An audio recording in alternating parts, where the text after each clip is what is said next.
مدینہ منورہ جا کر آقا کی بارگاہ میں سلام پیش کرتے ہیں. نبی پاک علیہ الصلوۃ والسلام کی بڑی شاندار حدیث ہے. میرے آقا فرماتے ہیں من صلی علی عند قبری سمعته ومن صلی علی من بعید علمته.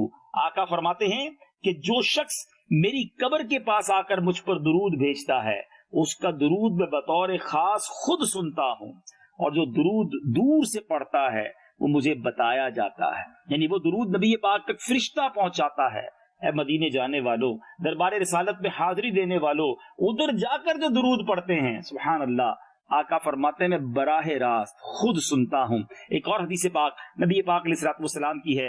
آقا فرماتے ہیں من صلی علی عند قبری، جو میری قبر پر درود پڑھتا ہے سمعتہ، میں بطور خاص سنتا ہوں، ومن صلی علی نائعا، اور جو دور سے پڑھتا ہے وکل اللہ بہ ملکن، اللہ عز و جل اسے ایک فرشتے کے سپرد کرتا ہے.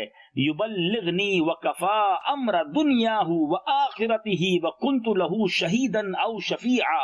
آقا فرماتے ہیں وہ مجھے پہنچاتا ہے اور وہ درود اس کی دنیا اور آخرت کے لیے کافی ہوگا، اور میں قیامت کے دن اس کا گواہ یا فرمایا شفیع ہوں گا. اے میرے بیچ اسلامی بھائیوں، مدینے جا کر پڑھیں تو بھی قسمت کی معراج ہے، دور سے پڑھیں تو بھی آقا فرماتے ہیں کہ فرشتہ مجھ تک پہنچاتا ہے اور میں گواہی دوں گا، قیامت کے دن شفاعت کروں گا اس کی. اللہ سے دعا کرتے ہیں رب کریم بار بار حرمین طیبین کی حاضریاں ہمارا مقدر کر دے. اے کاش اتنا درود پڑھیں کہ آقا اپنے قدموں میں بلا لیں، اور پھر یہی درود و سلام آقا کے قدموں میں جا کر بھی جھوم جھوم کر پڑھنا نصیب ہو جائیں. تو